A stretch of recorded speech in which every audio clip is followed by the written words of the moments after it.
তো ডিজাইনে 8টা রডের আমাদের কোনো ডিজাইনই ছিল না, এখানে 8টা রড হলো কিভাবে কলামে?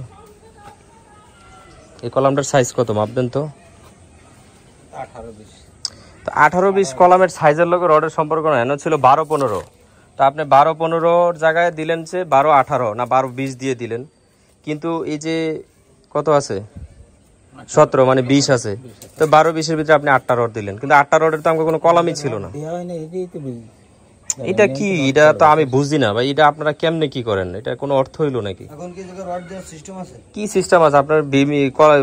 ইয়া উঠে গেছে, সব উঠে গেছে। আসসালামু আলাইকুম ভিউয়ার্স, এই মুহূর্তে আমরা আছি নড়াইল কালিয়া কলেজের পেছনে। তো 6তলা একটা বিল্ডিং এর কাজ চলতেছে এখানে। এই হচ্ছে আমাদের কলেজের ওয়াল, এই ওয়ালটার ঘেঁষে হচ্ছে প্রজেক্টটা। এখানে আপনাদের একটা কিছু মেজর সমস্যা দেখাবো। আমরা এখানে অনেকদিন পরে আসছি, মাঝখানে এখানে কিছুদিন কাজ চলছিল।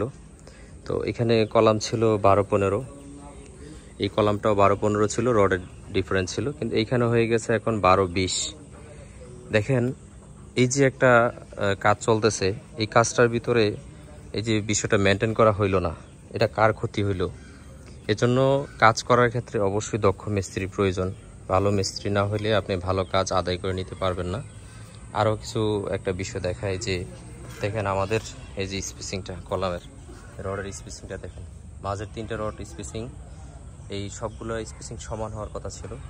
এখানে আসলে প্রপারলি কাজ যদি মিস্ত্রি না করে, আপনি কাজ স্টপ করে দিয়ে মিস্ত্রি চেঞ্জ করে নেবেন, এটা হচ্ছে সলিউশন। কারণ হচ্ছে এইসব মিস্ত্রিদেরকে বারবার বললেও কোনো কাজ উঠানো সম্ভব হয় না। তো এরকম প্রবলেমে আসলে প্রজেক্টের অনেক বড় ক্ষতি হয়। আমরা অনেক সময় মনে করি যে বিল্ডিং ধসে যায় বা সমস্যা হয়, আসলে আপনি ভালো ডিজাইন করলে হবে না। যদি আপনার কাজের ত্রুটি থাকে, আপনি কাজ কিভাবে সঠিকভাবে করবেন। এখানে আরেকটা বিষয় আপনাদেরকে দেখাই, যে এই যে একটা ভীম, এই ভীমের নিচে একটা কাঠ দেওয়া হয়েছে, এই যে ওই ভিতরে দেখা যায়, যেটা আমাদের আগের সময়ে দ্বিতীয় দেখতাম। এই কাঠটা কিন্তু খোলা হয় না, এই কাঠটা না খোলার কারণে এই যে সাপোর্ট দেওয়ার জন্য নিচে আর একটা কাঠ দেওয়া হয়েছে। এই কাঠটা না খোলার কারণে কিন্তু আপনার ভবিষ্যতে অনেক বড় সমস্যা হয়। সমস্যাটা হচ্ছে এই কাঠটা একসময় পচে যাবে, পচে গিয়ে এখানে একটা গ্যাপ তৈরি হবে, অর্থাৎ আমার রড দেখা যাবে নিচে। আমরা তো বাস্তবে এটা দেখি না, কিন্তু এটা আমার স্ট্রাকচারের জন্য ক্ষতি হবে, রডে মরিচা পড়বে, একসময় যে এটা ফেল করবে। সুতরাং আপনারা যারা কাজ করেন, এই কাজের ক্ষেত্রে এই বিষয়গুলা মেনটেন করা খুবই জরুরি এবং খুবই ইম্পর্টেন্ট। তো এখানে দেখেন রড ছিল 10টা, এখানে রড দিছে 8টা, দেখেন অবস্থা কি।